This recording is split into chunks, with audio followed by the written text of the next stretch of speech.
Hello friend, आप सभी का स्वागत है with study point YouTube channel में।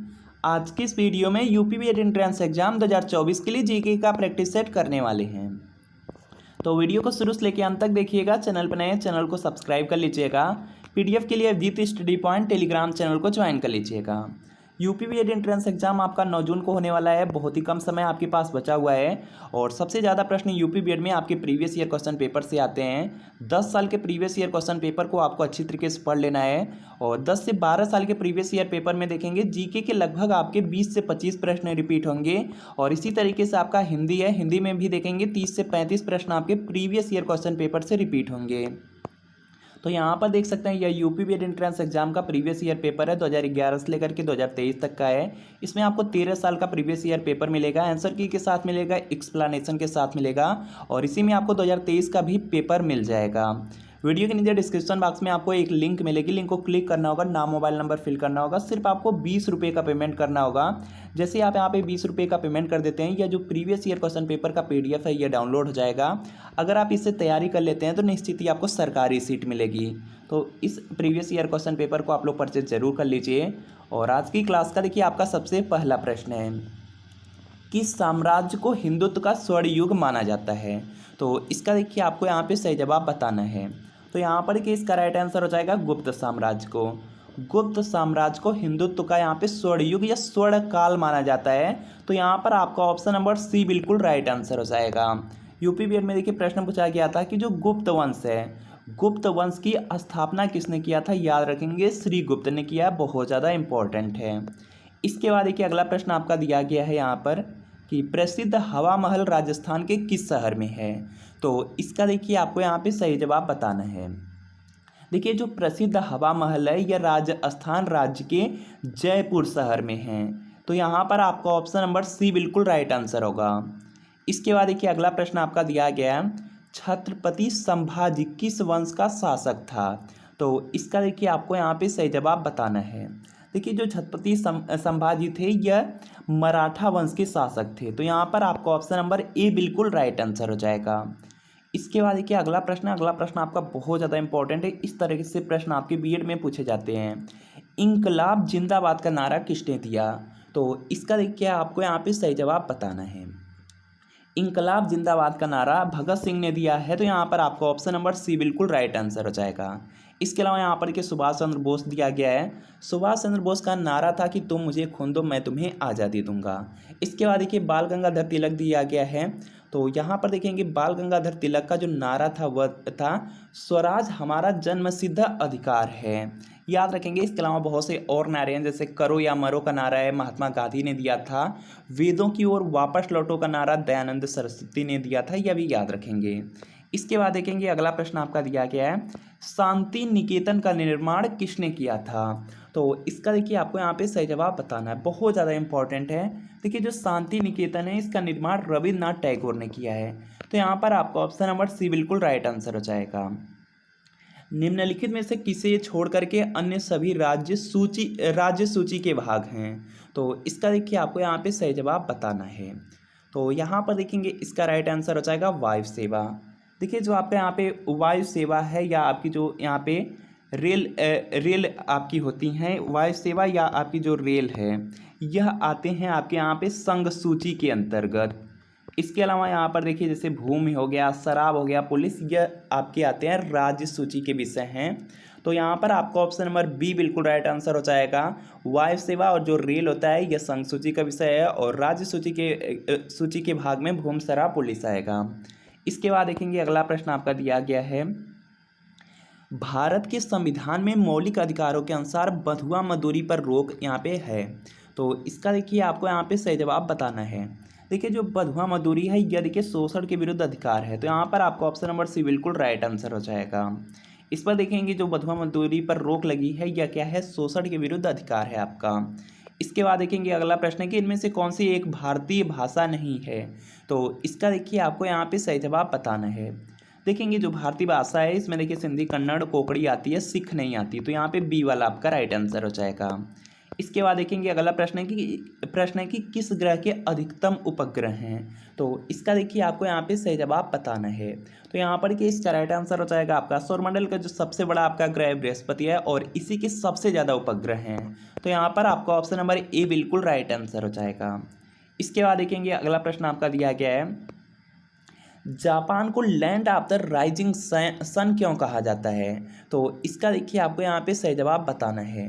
तो यहाँ पर कि इसका राइट आंसर हो जाएगा, चूँकि जो जापान है विश्व में ऐसा देश है जो पूर्व में सबसे अंतिम छोर पर है, अतः वहाँ सूर्योदय सबसे पहले होता है। तो यहाँ पर देखिए इसको क्या कहा जाता है, उगते हुए सूरज की भूमि कहा जाता है।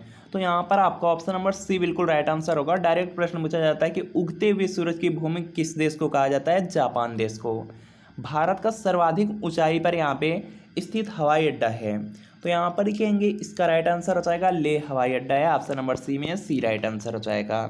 इसके बाद देखेंगे अगला प्रश्न है कि तृतीय क्षेत्र में क्या शामिल हैं। तो यहाँ पर कि इसका राइट आंसर हो जाएगा, इसमें देखेंगे जो आपका तृतीय क्षेत्र है इसमें आता है बैंकिंग। तो बैंकिंग दिया गया है आपके ऑप्शन नंबर ए में, तो ये राइट आंसर होगा। इसके बाद देखेंगे अगला प्रश्न है, भारत में निम्नलिखित में से कौन बीमा कारोबार को नियंत्रित करता है। तो इसका देखिए आपको यहाँ पे सही जवाब बताना है। देखिए जो आपका यहाँ पे बीमा कारोबार है इसको IRDA यहाँ पे नियंत्रित करता है, कंट्रोल करता है। तो यहाँ पे डी वाला राइट आंसर होगा। इसके बाद देखेंगे अगला प्रश्न है, किसी तैरती हुई वस्तु पर लगने वाले ऊर्ध्व बल को क्या कहते हैं। तो यहाँ पर देखेंगे इसका राइट आंसर हो जाएगा, उसको उछाल कहा जाता है। ऑप्शन नंबर बी में है, तो बी आपका राइट आंसर हो जाएगा। इसके बाद देखेंगे अगला प्रश्न है कि एनीमोमीटर किसका माप करता है। तो इसका देखिए आपको यहाँ पे सही जवाब बताना है। देखेंगे जो आपका एनीमोमीटर होता है यह आपका वायु की गति को मापता है। तो यहाँ पर आपका ऑप्शन नंबर बी बिल्कुल राइट आंसर होगा। इंपॉर्टेंट है, इस तरह से प्रश्न पूछे जाते हैं। इसके अलावा देखिए प्रकाश की गति दिया गया, प्रकाश की गति को पारसेक के द्वारा मापा जाता है और जलधारा की गति दिया गया है, इसको क्यूसेक मीटर के द्वारा मापा जाता है, याद रखेंगे। इसके बाद देखेंगे अगला प्रश्न है, NaHCO3 यहाँ पे किसका रासायनिक सूत्र है यह आपको बताना है। तो यहाँ पर देखेंगे इसका राइट आंसर हो जाएगा आपका NaHCO3 यह बेकिंग सोडा का रासायनिक सूत्र है। तो यहाँ पे डी आपका राइट आंसर होगा। और जो बेकिंग सोडा होता है इसको खाने का सोडा भी कहा जाता है। इसके बाद देखेंगे अगला प्रश्न है, मानव शरीर के किस अंग से इंसुलिन का स्राव होता है। तो यहाँ पर इसका राइट आंसर हो जाएगा अग्नाशय से, ऑप्शन नंबर ए में है, तो ये आपका राइट आंसर होगा। इसके बाद देखेंगे अगला प्रश्न कि वर्णांध व्यक्ति किन रंगों में भेद नहीं कर पाता है। तो यहाँ पर देखेंगे इसका राइट आंसर हो जाएगा लाल और हरा, ऑप्शन नंबर बी में है, तो बी आपका राइट आंसर होगा। इसके बाद देखेंगे अगला प्रश्न आपका दिया गया है, लेजर का आविष्कार किसने किया। तो यहाँ पर देखेंगे इसका राइट आंसर हो जाएगा गार्डन गोल्ड ने किया है, ऑप्शन नंबर सी में, तो सी आपका राइट आंसर होगा। इसके बाद देखेंगे अगला प्रश्न आपका दिया गया है, बहुत ज़्यादा इंपॉर्टेंट, बीएड में भी पूछा गया था कि बैक्टीरिया की खोज किसके द्वारा की गई थी। तो बैक्टीरिया की खोज एंटोनी वैन ल्यूवेनहुक के द्वारा किया गया है। तो यहाँ पर आपका ऑप्शन नंबर ए बिल्कुल राइट आंसर हो जाएगा। इसके बाद देखेंगे अगला प्रश्न आपका दिया गया, मौर्य साम्राज्य की राजधानी कहाँ स्थित थी। तो इसका देखिए आपको यहाँ पे सही जवाब बताना है। मौर्य साम्राज्य की जो राजधानी थी वह पाटलिपुत्र में थी। तो यहाँ पर आपको ऑप्शन नंबर ए बिल्कुल राइट आंसर हो जाएगा। पाटलिपुत्र वर्तमान में पटना के नाम से जाना जाता है, यह भी याद रखेंगे। और जो मौर्य वंश के संस्थापक थे चंद्रगुप्त मौर्य थे। इसके बाद देखेंगे अगला प्रश्न है कि हल्दी घाटी का युद्ध कब लड़ा गया था। तो इसका देखिए आपको यहाँ पे सही जवाब बताना है। हल्दी घाटी का युद्ध दिया गया है 18 जून 1576 को लड़ा गया था। और यह देखेंगे अकबर और महाराणा प्रताप के बीच में लड़ा गया था और इसमें अकबर की जीत हुई थी। इसके बाद देखेंगे अगला प्रश्न आपका दिया गया है, 1946 के कैबिनेट मिशन का नेतृत्व किसके द्वारा किया गया। तो यहाँ पर देखेंगे इसका राइट आंसर हो जाएगा सर पैथिक लॉरेंस के द्वारा। तो यहाँ पे सी वाला आपका राइट आंसर हो जाएगा। डायरेक्ट प्रश्न पूछा जाता है कि कैबिनेट मिशन कब आया था, तो 1946 में। इसके बाद देखेंगे अगला प्रश्न आपका दिया गया है, भारतीय संविधान में मौलिक अधिकारों की सूची यहाँ पे कहाँ के संविधान से ली गई है यह आपको बताना है। तो यहाँ पर देखेंगे इसका राइट आंसर हो जाएगा अमेरिका के संविधान से। बहुत ज़्यादा इंपॉर्टेंट है, जो देखिए आपके मौलिक अधिकार हैं यह अमेरिका के संविधान से लिए गए हैं, याद रखेंगे। इसके अलावा पूछा जाता है जैसे एकल नागरिकता कहाँ के संविधान से लिया गया है, ब्रिटेन के संविधान से लिया गया है, राष्ट्र के नीति निर्देशक सिद्धांत है आयरलैंड के संविधान से लिया गया है। यह सब प्रश्न आपसे पूछे जाते हैं। इसके बाद देखेंगे अगला प्रश्न कि भारत के राष्ट्रपति कितने राज्यसभा सदस्यों को मनोनीत कर सकते हैं। तो यहाँ पर देखिए इसका राइट आंसर हो जाएगा 12 सदस्यों को। ऑप्शन नंबर सी में है तो सी आपका राइट आंसर हो जाएगा। जो भारत के राष्ट्रपति होते हैं वह राज्यसभा सदस्य के लिए यहाँ पे 12 सदस्य को मनोनीत कर सकते हैं। इसके बाद देखेंगे अगला प्रश्न है कर्नाटक में स्थित जोग प्रपात किस नदी पर है। तो इसका देखेंगे देखना यहाँ पे बताना है कि कौन सा राइट आंसर होगा। देखिए सबसे पहला आपका प्रश्न है कि जोग प्रपात जो जलप्रपात है कहाँ पर है, कर्नाटक में है, किस नदी पर है, तो शरावती नदी पर है। तो यहाँ पे सी वाला आपका राइट आंसर होगा। इसके बाद देखेंगे अगला प्रश्न कि न्यूटन का जो पहला नियम है किस रूप में भी जाना जाता है। तो यहाँ पर देखेंगे इसका राइट आंसर हो जाएगा न्यूटन के पहले नियम को जड़त्व का नियम भी कहा जाता है। तो यहाँ पे सी आपका राइट आंसर होगा। इसके बाद देखेंगे अगला प्रश्न है कौन सी किरण है जो त्वचा को क्षति पहुँचाती है। तो इसका देखेंगे आपको राइट आंसर बताना है। तो यहाँ पर देखेंगे जो आपकी पराबैंगनी किरणें होती हैं, जो अल्ट्रा वायलेट आपकी यहाँ पे किरणें होती हैं, वह आपके यहाँ पे त्वचा को क्षति पहुँचाती हैं। तो यहाँ पर आपको ऑप्शन नंबर बी बिल्कुल राइट आंसर हो जाएगा। यूवी का मतलब होता है अल्ट्रा वायलेट रेंज। इसके बाद देखेंगे अगला प्रश्न है कि निम्नलिखित में से कौन सी गैस को हाथ से गैस कहते हैं। तो इसका देखिए आपको यहाँ पे सही जवाब बताना है। जो देखेंगे नाइट्रस ऑक्साइड है इसको हंसाने वाली गैस या हाथ से गैस भी कहा जाता है। तो यहाँ पे ए आपका राइट आंसर होगा। इसके बाद देखेंगे अगला प्रश्न है, अगला प्रश्न इंपॉर्टेंट है कि जो बीसीजी का टीका है किसके संरक्षण के लिए होता है। तो यहाँ पर देखेंगे इसका राइट आंसर हो जाएगा क्षय रोग के लिए। क्षय रोग के लिए आपका बीसीजी का टीका लगाया जाता है, याद रखेंगे। इसके बाद ईमेल का आविष्कार किसने किया। तो इसका देखिए आपको यहाँ पे सही जवाब बताना है। ईमेल का आविष्कार वी.ए. शिवायादुराई ने किया था। तो यहाँ पे डी आपका राइट आंसर होगा। इसके बाद देखेंगे अगला प्रश्न कि अंतर्राष्ट्रीय ओलंपिक दिवस कब मनाया जाता है। तो यहाँ पर देखेंगे इसका राइट आंसर हो जाएगा 23 जून को। ऑप्शन नंबर डी में तो डी आपका राइट आंसर होगा। और बीएड के लिए जो दिवस से रिलेटेड प्रश्न है बहुत ज़्यादा इंपॉर्टेंट है। जैसे देखिए आपका यहाँ पे विश्व पृथ्वी दिवस है, यह 22 अप्रैल को मनाया जाता है। इसके बाद देखिए विश्व स्वास्थ्य दिवस है 7 अप्रैल को मनाया जाता है। इसके बाद देखेंगे अंतर्राष्ट्रीय महिला दिवस है, तो यह देखिए आपका 8 मार्च को मनाया जाता है। इस तरह से प्रश्न पूछे जाते हैं, तो इन सभी पॉइंट को आप अच्छी तरीके से नोट कर लेंगे, याद कर लेंगे।